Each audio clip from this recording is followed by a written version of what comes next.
Olá pessoal, estamos novamente aqui, mais um episódio do podcast Não R, Não H, um podcast voltado para a gestão de pessoas, de RH para RH e de RH para pessoas, com sempre um aprendizado que os nossos convidados trazem que vão enriquecer vocês e com certeza a gente aqui na mesa. Agradecemos inicialmente a Trilha Empregos, uma patrocinadora nossa, Ritaco Seguros, mais um patrocinador, e os apoiadores Núcleo de RH de Guarulhos e o Ciesp e também a Intercel, que é um grupo muito forte aqui na nossa região de Guarulhos. Na mesa comigo, para receber esse convidado mais do que especial, o Edson Freitas. Tudo bem, Edson? Ô, Valmir, tudo bem, e você? Agradeço também aí a presença do nosso convidado aí que veio para falar de um assunto bastante delicado, né? Que Verdade. Normalmente a gente fala que RH é igual, mas não, a gente sabe que tem dores aí de um lado, que é quando a gente fala de RH de facilities, né? Tem uma diferença bastante grande aí. E ele veio aqui para nos ajudar a falar sobre esse assunto. Estamos aqui na mesa com o Sérgio Arcanjo, que é uma pessoa que tem bastante conhecimento com facilities e que vai ajudar a gente aí a tirar algumas dúvidas. Seja bem-vindo, Sérgio. Obrigado, Sérgio. Obrigado. Primeiramente, eu gostaria de agradecer a minha participação aqui no podcast. Espero contribuir um pouco aí com a minha experiência profissional. Bom, vamos lá. Eu sou formado em administração, pós-graduado em gestão de pessoas. Tenho atuado há mais ou menos 20 anos na área de RH. Curiosamente, eu era da área financeira e trabalhei por muitos anos numa indústria química. E essa indústria química ela foi vendida e o gerente de RH da época, ele saiu da empresa e o grupo me fez uma proposta de assumir o RH. Foi aí que eu acabei me ingressando no RH. De lá para cá conheci vários profissionais, né, da área, inclusive a minha esposa também é de RH. Depois disso, acabei trabalhando em ambientes hospitalar, indústrias e agora eu estou na área de facilities há 11 anos. Já é um bom tempo já, hein? Já. Porque facilities não é brincadeira não, né? Eu sei que quando a gente, né, Valmir, trabalhava na empresa e faz a solicitação aí de mão de obra... Tomadores, né?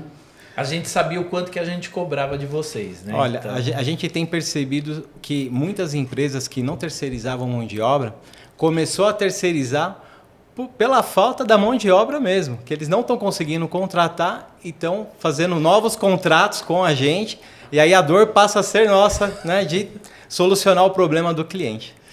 Bacana. Eu acho que vale a pena, eu sei que o óbvio ele precisa ser dito, né? Mas como o nosso público, nós temos aí profissionais de RH, profissionais de outras áreas que assistem um podcast, isso é muito bom. Então acho que vale a pena explicar facilities. Facilities é o que, Sérgio? O que é esse segmento facilities? O que uma empresa de facilities faz? Eu acho que é legal a gente começando por aí, né? Bom, vamos lá. Facilities, na verdade, é tudo aquilo que garante a operação do cliente funcionando, né? É a portaria, é a recepção, é a limpeza, é a manutenção, é o apoio operacional. A proximidade do RH é fundamental porque nós precisamos garantir que nossos colaboradores cheguem devidamente treinados, uniformizados, com seus benefícios em dias e que a operação o acompanhe e possa fazer essa integração de sucesso, tanto para o cliente quanto para o colaborador. Então, você está me dizendo, está dizendo aqui para a gente que uma empresa de facilities, ela pode prestar serviço para um tomador de serviço, para um contratante de limpeza, portaria, jardinagem, manutenção predial e presta serviço apenas para as indústrias logísticas ou presta serviço para condomínio? Como funciona? Para quem vocês prestam serviço? Olha, qual é o público, né? Na verdade, a gente presta serviço de quase todo tipo de mão de obra, né? E os clientes são os mais diversos: hospitais, shoppings, indústrias, condomínios, residências, enfim, é uma diversidade de clientes. Então, a gente tem um mercado bem grande para trabalhar e muita mão de obra para a gente conseguir contratar também. É um desafio mesmo, né, Edson? Assim, uma coisa que a gente sempre, quando é o tomador, a gente sempre falava exatamente para a empresa de facilities que a gente não contratava a pessoa, a gente contrata o posto de trabalho. E muitas vezes a pessoa não, a gente até para não manter vínculo, alguma coisa, a gente pedia para que fosse mudado com algum tempo aquela pessoa. Isso acontece naturalmente? Vocês conseguem fazer esse tratamento ou não? Bom, deixa eu ver se eu entendi direito a sua pergunta. Você está me dizendo o seguinte, ele contrata uma pessoa e você não quer aquela pessoa e quer que reponha essa pessoa? Não, é que normalmente eu não contrato uma pessoa, né? Ah, você contrata o posto. Um posto sim. de trabalho, então não me Exato. importa. Então você faz... Existe a possibilidade de você trocar a pessoa? Ah, sim, isso acontece bastante. O cliente contratou um posto de trabalho. Vamos pensar aqui um exemplo bem fácil. Uma portaria 24 horas, são 4 pessoas trabalhando lá. E aí, de repente, o cliente não gostou de um colaborador que está lá, ele pede para trocar. Então, primeiramente, a gente vai entender qual que é a razão e sim, a gente acaba trocando. E aquele colaborador a gente recolhe, a gente chama reserva técnica. Ele vai para a nossa reserva técnica, onde nós vamos verificar se existe algum outro posto de trabalho com o perfil daquele colaborador que a gente consiga alocá-lo. Ou caso contrário, pode acontecer também a demissão, se não tiver onde alocá-lo, né? Mas é que é exatamente o que o Valmir comentou, né? Como vocês têm vários segmentos, ou seja, pode ser uma indústria, pode ser um condomínio, às vezes aquela pessoa trabalha melhor em condomínio do que numa empresa. Então Exato. é por isso que exatamente você consegue fazer essas mudanças, né? Sim, então a gente fala, como eu comecei a falar em portaria, eu vou dar um exemplo bem parecido com o que você está me colocando aqui. Você imagina uma portaria em um prédio onde é uma torre só e a maior parte dos moradores são senhores. Então ali é um condomínio mais tranquilo. E você tem outros condomínios que são várias torres, que tem monitoramento por câmeras, leitura facial, está chegando o iFood toda hora, Mercado Livre. Então, se você coloca um porteiro que trabalhou num condomínio mais tranquilo ali, que as pessoas gostam de conversar, bater papo, você coloca num condomínio desse, que é muita agilidade, tem que ter informática, ele acaba não se adaptando.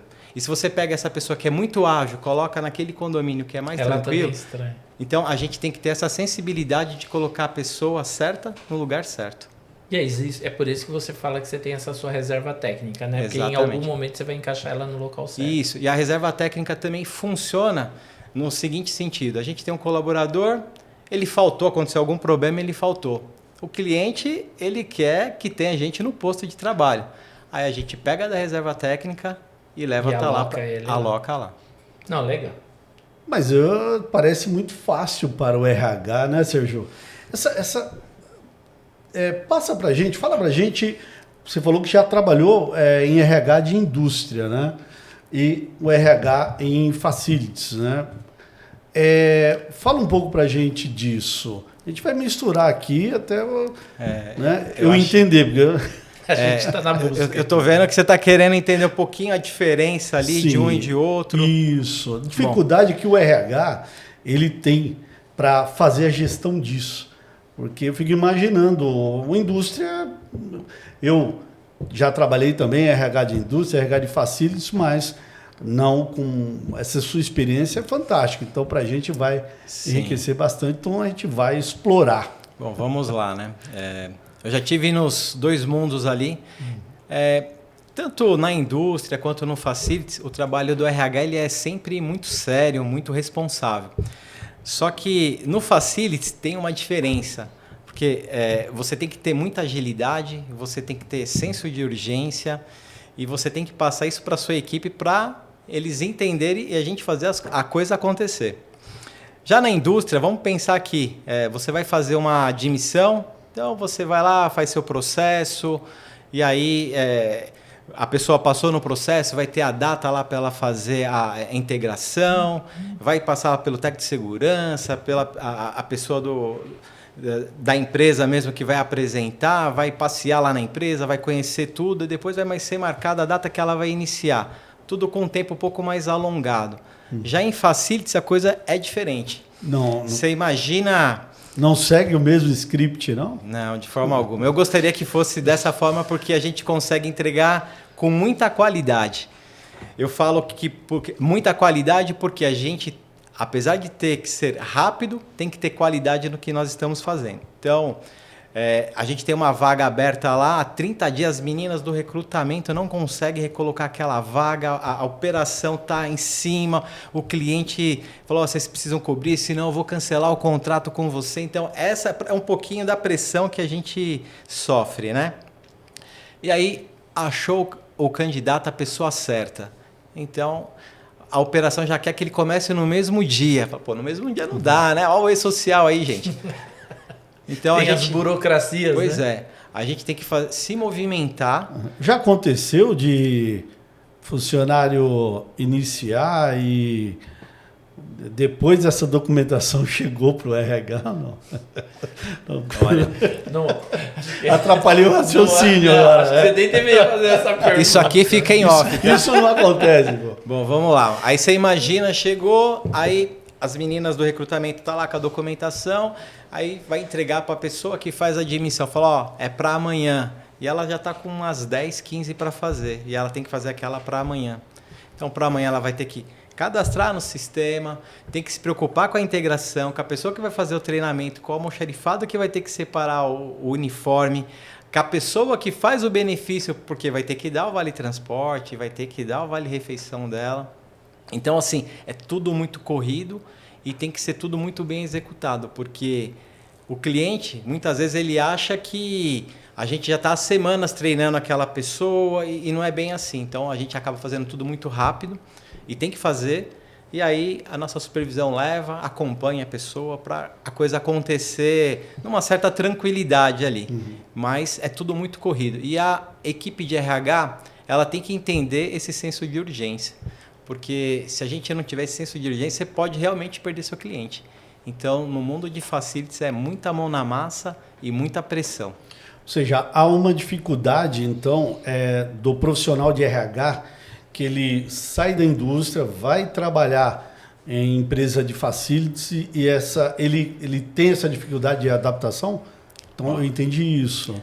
Ele tem essa dificuldade, ele vai ter que trabalhar muito a inteligência emocional dele.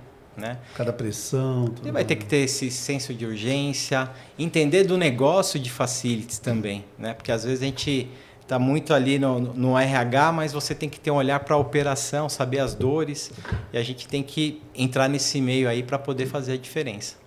E isso eu acho que é o maior desafio. Eu acho que principalmente no desafio da contratação é a retenção também, né? E aí depois você tem esse trabalho não só de ter colocado ele, mas também trazer ele para a tua empresa e fazer ele ser a cultura da sua empresa no cliente. Verdade. O trabalho da retenção acho que é um trabalho que a gente faz intensamente, porque ninguém quer contratar e perder um colaborador, porque você já sofreu tanto para contratar aquela pessoa e vai perder, né? Então, só que no nosso segmento, praticamente não existe muitas diferenças salariais. Aí o colaborador às vezes tem R$50 a mais ali, ele sai, ele não quer saber, ele não fica, né? Então a gente tem essa preocupação de receber bem o colaborador, acompanhá-lo no primeiro dia de emprego dele ali, porque muitas vezes acontecia da nossa supervisão, recebeu, coloca lá no posto e deixava lá, e aquele colaborador ir embora. Se sentir abandonado. Se sentir abandonado. Então, agora a gente tem um trabalho muito forte nesse sentido. Primeiro dia, tem que ter acompanhamento constante, pelo menos a primeira semana. E aí, como a gente estava perdendo muitos colaboradores e não entendia, a gente começou a fazer esse trabalho. Hoje, as meninas do recrutamento, elas sabem todos que elas contrataram, então passa 15 dias, elas entram em contato para saber se está tudo bem com o colaborador, para ver se está deixando de lado. Isso daí realmente fez com que a gente retesse um pouco mais os nossos colaboradores, ajudou. E também o nosso supervisor, às vezes, ele dispensava as pessoas da experiência. Estava fácil, término de experiência, não quero mais.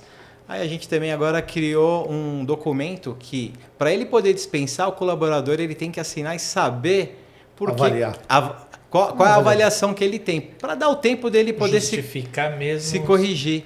Então, é um trabalho que a gente teve que fazer com a supervisão para eles entenderem que eles têm que ter esse trabalho de sentar, conversar, porque eles estão muito na correria, não serve para trabalhar e dispensar na experiência. Não, senta, conversa, aí ele tem que assinar que ele está ciente, porque aí se ele não melhorar, justifica sim a dispensa dele. Então, são situações que a gente tem feito para dar uma segurada ali na galera, viu? Que Agora, não tá fácil. Uma outra coisa que a gente enxerga também dentro das empresas é fácil você saber se o funcionário veio trabalhar ou não, que a gente tem o controle do ponto dentro daquele espaço. Então a gente já sabe até qual a ação que a gente vai tomar, porque tá ali dentro, né? Como você disse. Passou na portaria, marcou lá, facial. E se a pessoa não está ali, o outro faz um serviço, você ajusta, você tem ali tudo perto.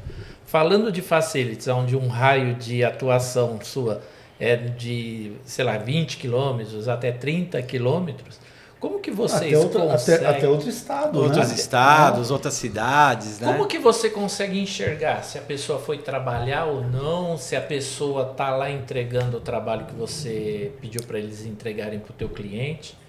Como que você faz isso? A gente tem duas realidades aqui. Eu tenho uma realidade anterior, quando a gente não tinha um sistema para identificar se a pessoa está no posto trabalhando, onde eu tenho uma equipe, o pessoal que cuida do ponto na área de facilities, a gente chama de mesa operacional.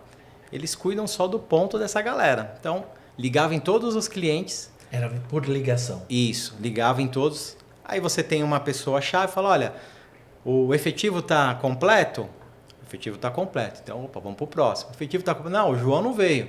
Vixe, o João não veio. Então, vamos ter que correr atrás. Vamos ver na reserva técnica, vamos ver quem a gente pode levar para lá. Então, era feito dessa forma. É um baita de um trabalho, né? Ligar todo dia.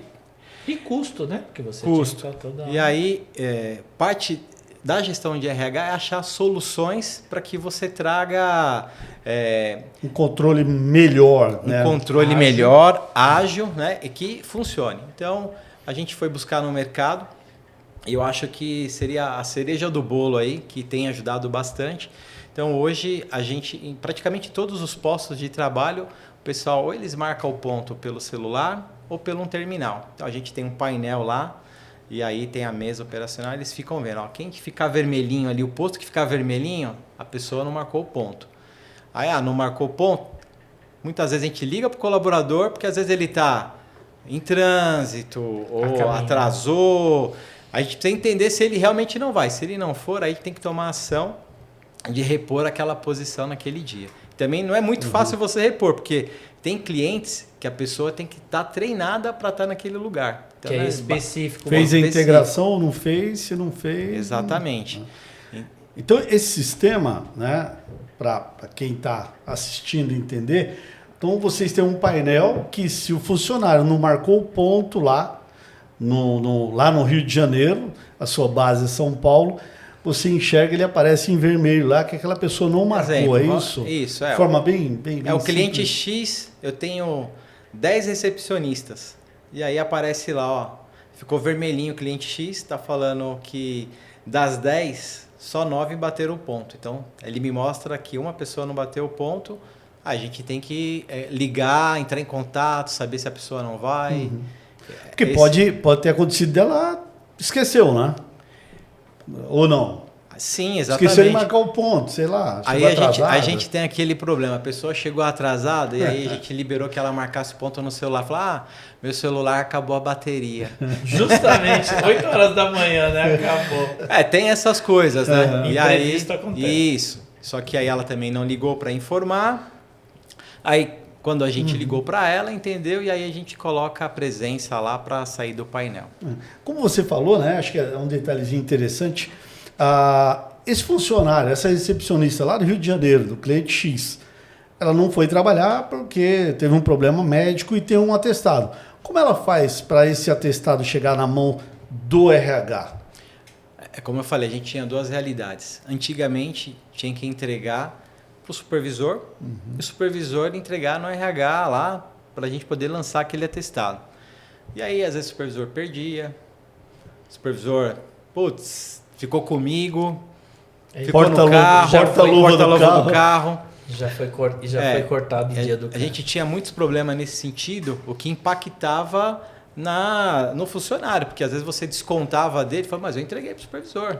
Então, até a gente entender se realmente perdeu, se não perdeu, por isso que foi a busca intensa de um sistema que facilitasse isso.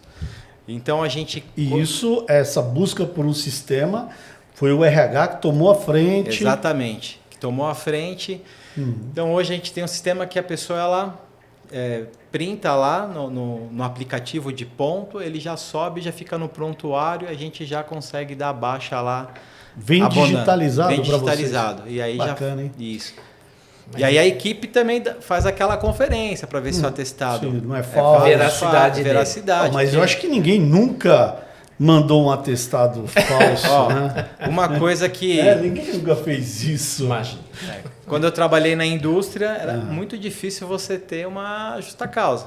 Né? Era raro acontecer uma situação dessa. Agora, no nosso segmento, eu vou te cortar. Em 30 anos na indústria, eu dei 2 justa causa. Agressão mútua. Em 30 anos.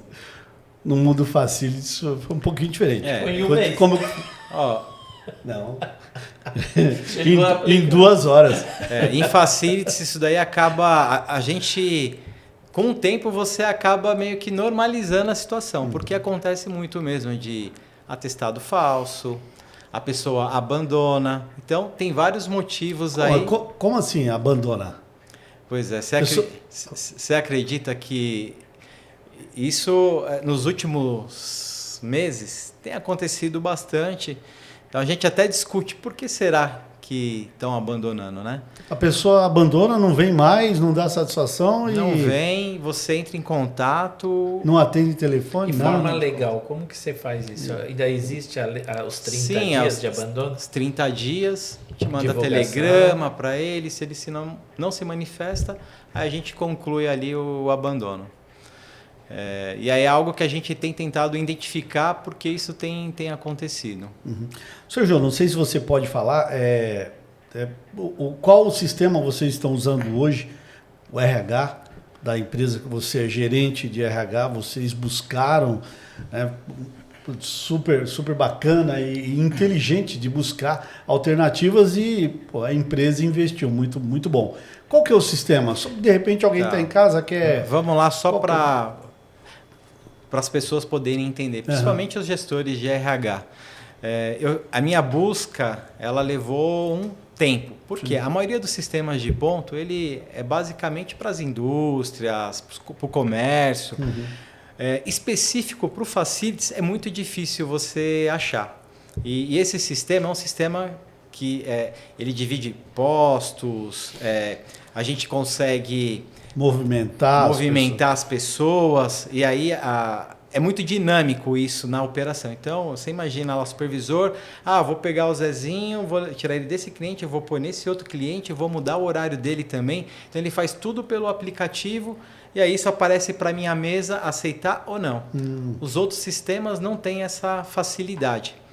Além disso, ele tem algo que mudou na parte da comunicação e da proximidade do RH com os colaboradores. O que é? Muito bom. Você imagina você precisar mandar um comunicado ou para um colaborador, ou para um grupo, ou para a empresa toda. Na hora que ele vai bater o ponto dele, fala, tem um comunicado aqui para você. Ele tem que ler antes de ele lê, marcar o ponto.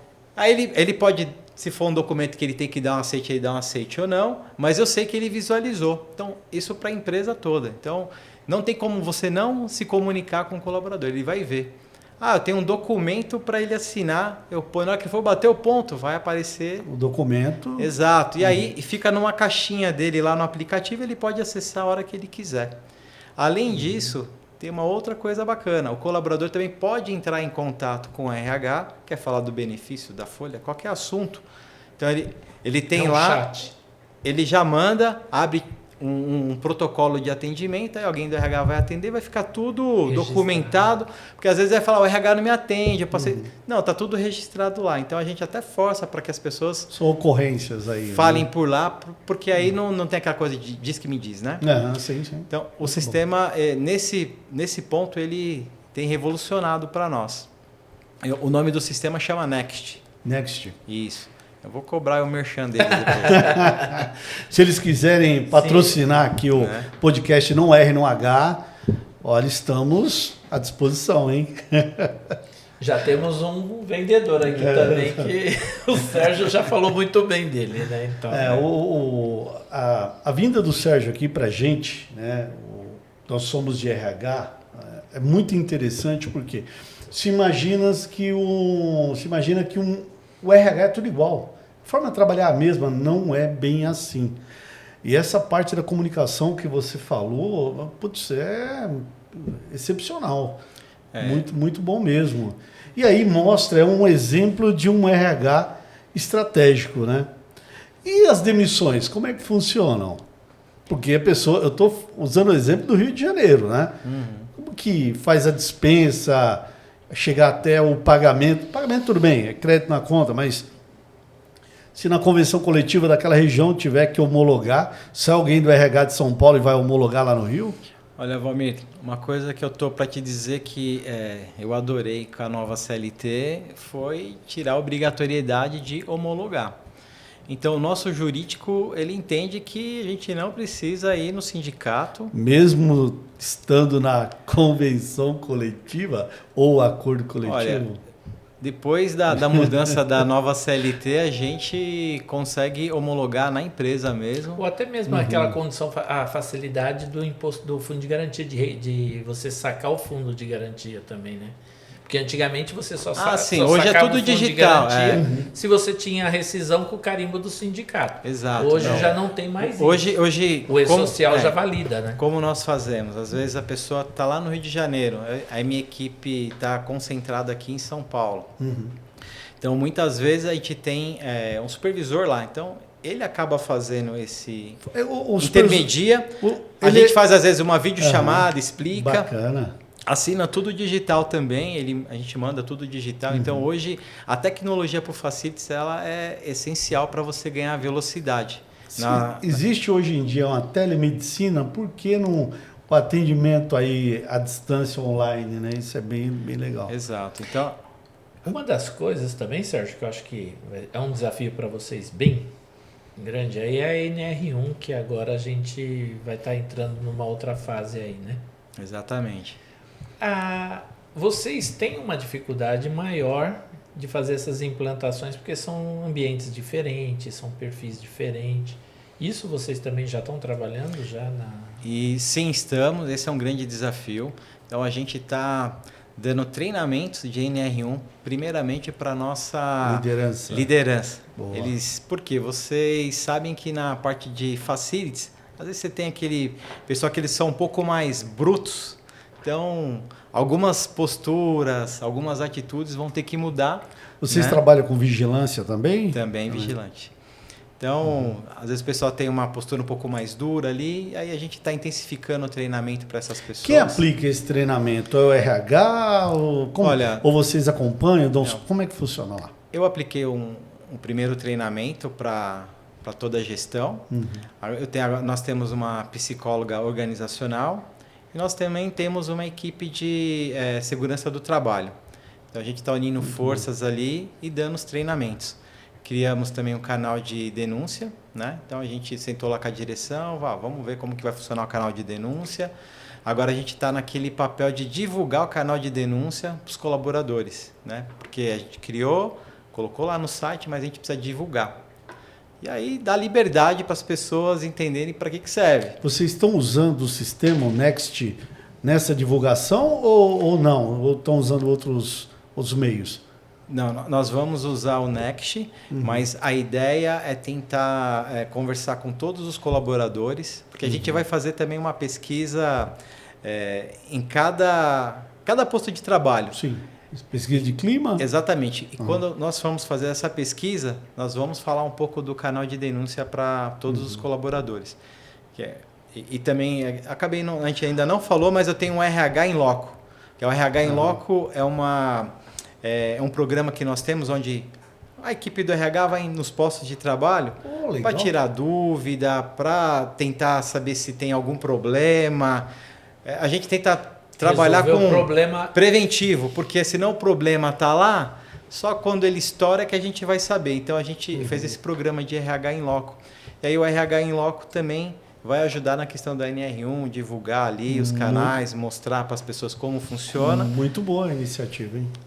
E a gente pretende aí, a gente comprou um sistema também que quem vai fazer toda a parte de NR1 é a nossa psicóloga, com toda a equipe lá de segurança do trabalho. Você falou de pesquisa de clima, eu tenho na mesa aqui, né, o Edson Freitas, que ele fala que é tiro no pé. Lá vem, você falou. Isso é provocação mesmo. E tem a Célia Granata também, que faz parte do nosso podcast. E que aqui nos ouve. Ela está aqui nos bastidores. Ela fala também que a pesquisa de clima organizacional é um tiro no pé. Isso aí não funciona, não. Olha, é brincadeira, é uma provocação. Mas só para levantar o assunto. Eu sei que algumas empresas... Isso é polêmico, hein? Algumas empresas fazem a pesquisa e dali o resultado é tabulado e é guardado numa gaveta, né? Mas o que você acha? Pesquisa de clima realmente resolve? Fala a verdade para a gente, Sérgio. Não, vamos lá. Eu acho que a gente está aqui justamente para isso, né? Então, como eu passei por várias empresas e vários segmentos, algumas direções estão preparadas para receber uma pesquisa de clima organizacional.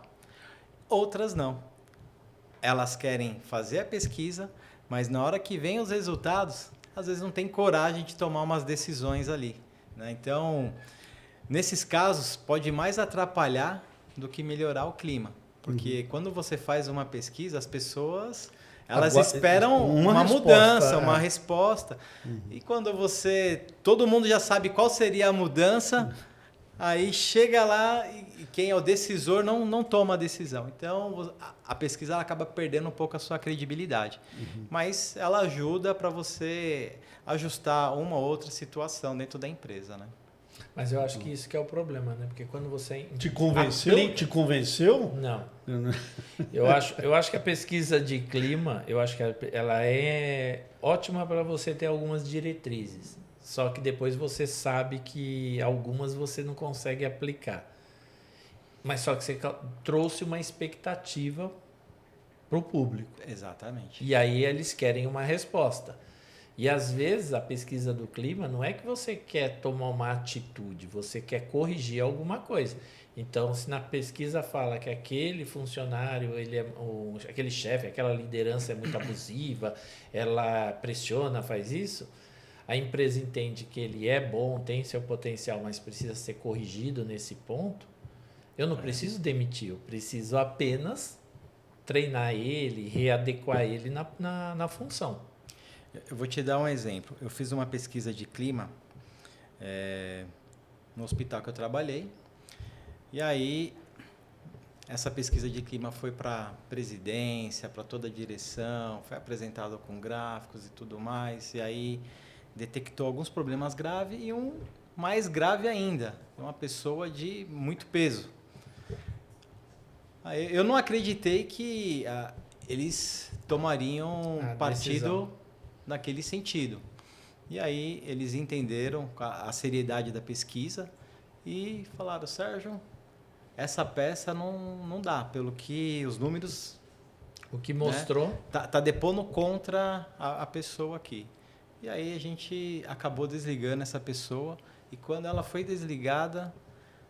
Teve fogos, festa... Mudou o clima geral, assim, não, mas as pessoas sorrindo, parece que ficou leve o ambiente, para você sentir o tamanho do impacto que deu quando as pessoas estão preparadas para realmente fazer uma mudança, né? E aí a pessoa sente que realmente a empresa estava comprometida com a pesquisa. E até a próxima pesquisa vai vir com muito mais conteúdo, porque o pessoal sabe que pode falar. E eu tenho a mesma situação em sentido contrário. Uma indústria aí fez uma pesquisa também, detectamos a mesma situação, porque sempre acontece, né? E aí, vamos guardar isso aqui, vamos deixar para depois. Gaveta, foi para gaveta. Aí, tempos depois, vamos fazer a pesquisa de novo? Apareceu? Ó, tinham 500 pessoas na empresa, aí fomos aplicar a pesquisa de novo. Só 100 quis responder. Para você ter ideia, a gente perdeu a credibilidade, Sim. né? Porque falou, não, isso aqui não. Então, Enquanto que a outra, ela ganhou mais ganhou mais. credibilidade porque ela houve a denúncia e depois teve essa ação, né? Então a empresa ganhou realmente essa credibilidade. Exatamente. Você já falou de supervisão, né? Cada região, cada estado tem, cada localidade, né, tem um supervisor que faz. Eles aceitam tranquilamente essa orientação do RH? Porque eu ouvi de um gosta de provocar, né? eu ouvi uma vez. Não, Ele quer te colocar. eu ouvi uma vez Ele falou que ia fazer isso. numa empresa que eu trabalhei, reuni 10 supervisores e falei, olha, vocês precisam, fazendo aquele treinamentozinho simples, mas orientando. O RH na ponta são vocês. Aí um deles levantou a mão assim, mas eu não concordo, porque o RH, eu não sou de RH.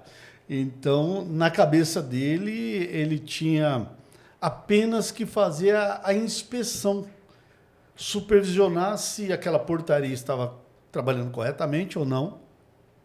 Ele não achava correto ele ter que entregar algum documento, ele fazer demissão e tal. Por onde eu passei, aconteceu isso. Você já teve essa dificuldade? Porque realmente, a partir do momento, o RH está a 500 quilômetros lá, tem coisas que tem que ser face to face. Pô, como funciona isso aí? Já teve essa dificuldade, Sérgio? Na verdade, eu acho que é uma dificuldade do segmento, né? Uhum. Porque muitas vezes a operação ela não entende que ela é uma extensão do RH, né? Então meio que uma luta ali a gente convencer que eles têm que fazer, eles têm que saber orientar. Eles acham que às vezes é só ir lá fazer o trabalho deles, o checklist, ou mesmo só entregar um documento, não dá nenhum tipo de orientação. É por isso que eu falo que a gente implantou lá quando a pessoa vai demitir na experiência. Não, vai ter que aplicar um documento, tem que vir assinado pelo supervisor e pelo funcionário. Para a gente ter certeza que ele está fazendo, porque senão ele acaba não fazendo.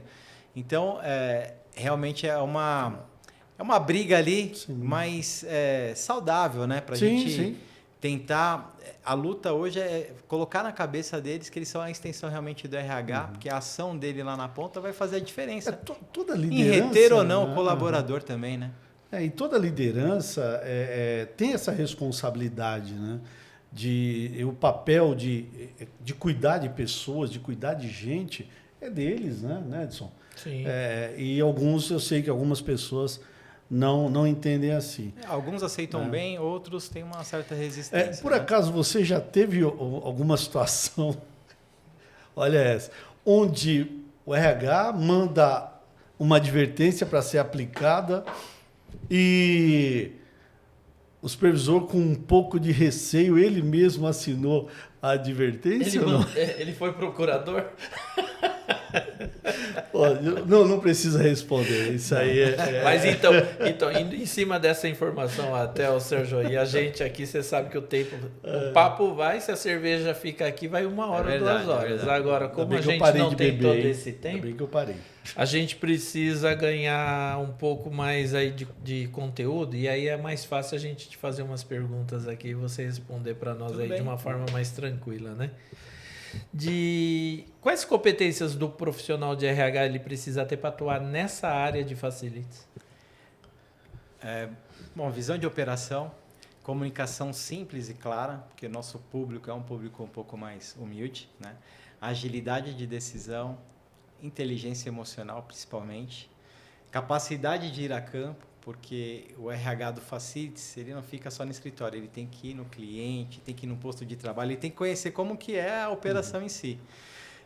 Forte senso de prioridade, aquilo que ele tem que saber que às vezes uma admissão tem que ser feita rápida, a integração, ou um treinamento de última hora. O RH em Facilities ele precisa ser menos teórico e mais prático. Acho que essa é a essência.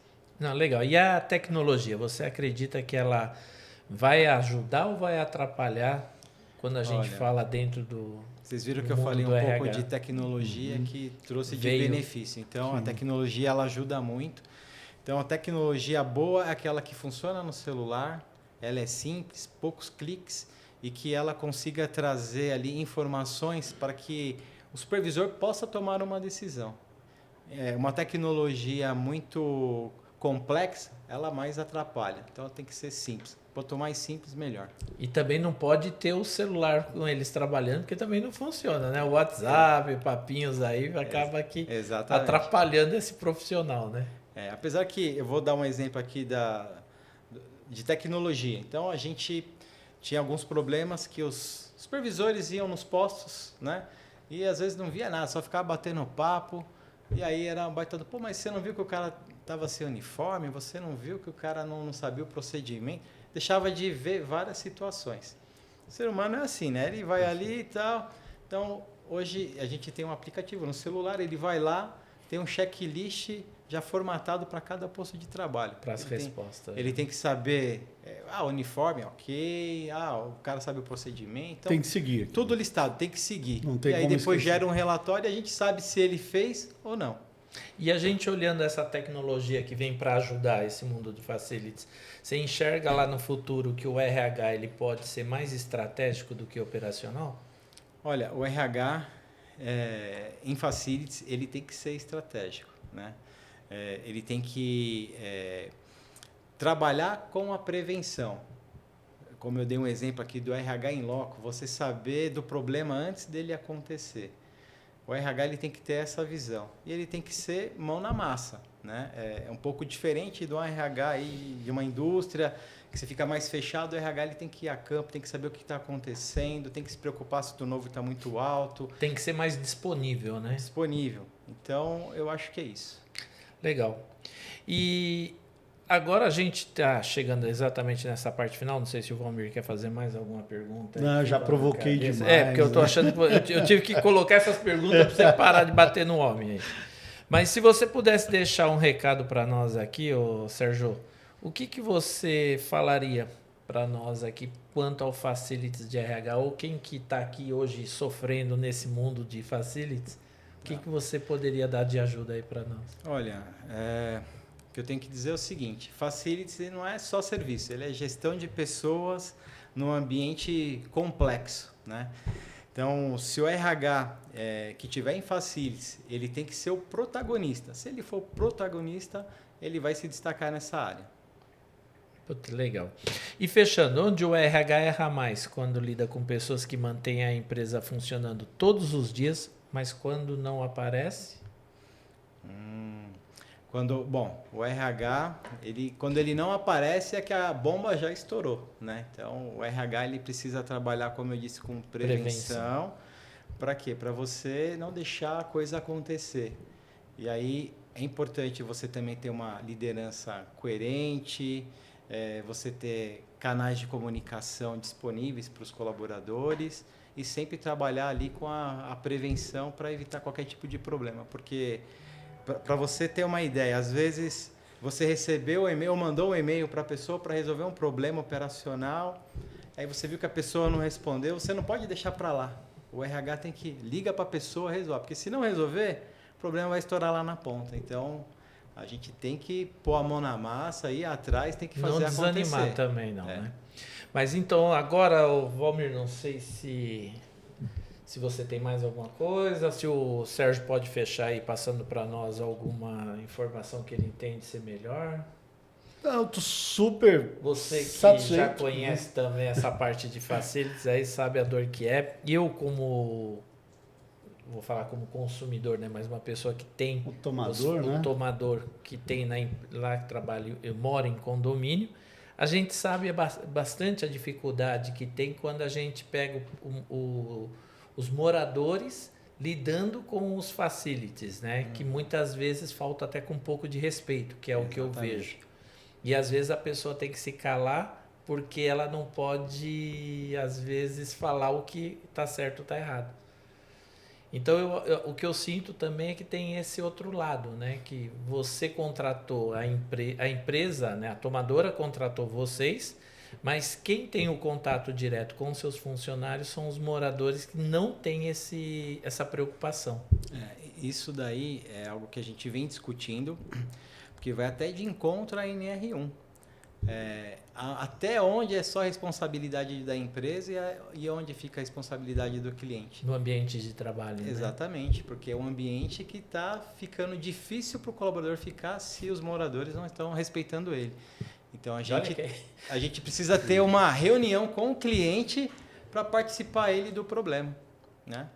Porque o morador lá, ele acha que está na casa dele, é o direito dele fazer o que ele quer. Não se importa com que ele é o chefe, né? E o funcionário está ali só falando, olha, na Assembleia foi aprovado que vocês não podem fazer isso, eu tenho que fazer isso. E como é que ele fica? Viver em sociedade é difícil, né?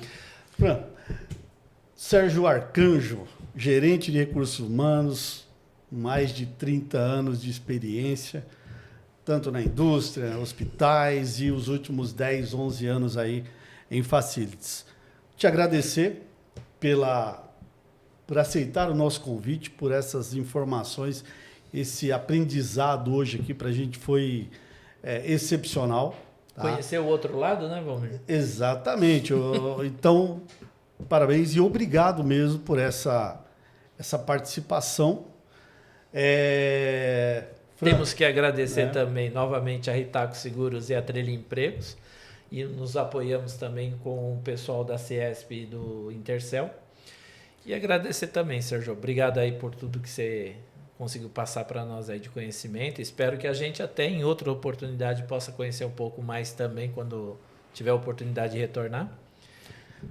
Não deixem de nos seguir. Isso. No podcast Não Erre no H. Dê seu like, curta, compartilhe pelo bom e pelo a nossa evolução, né, Valmir, do nosso podcast. A busca é melhorar e trazer conteúdo como esse de hoje, com o Sérgio Arcanjo. Eu falo que é sempre um aprendizado. Isso é muito bom. Obrigado, pessoal. Obrigado. Até mais. Tchau, tchau.